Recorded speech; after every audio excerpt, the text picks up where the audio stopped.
I just finished looking at a house that the property owners discovered water seepage in one corner of their basement and then found that mold was all over the paneling and so on. So they did some demolition.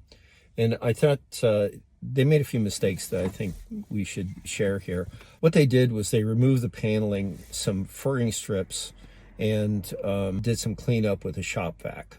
And when I went down there, there were several walls that had already been removed from the home. So here's the thing: when you handle moldy building materials, you need to expect that you're going to put millions of spores in the air.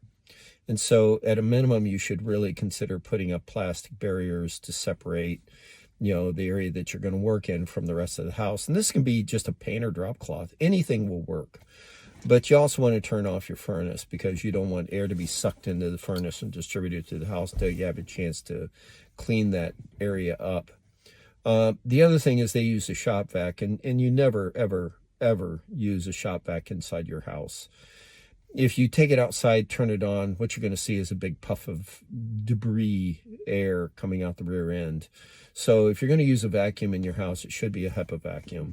If you have to, and this is some of the things that we do, we have very large shop vacs, but we set them outside the basement and then we snake in this big long hose so that we can suck up construction debris.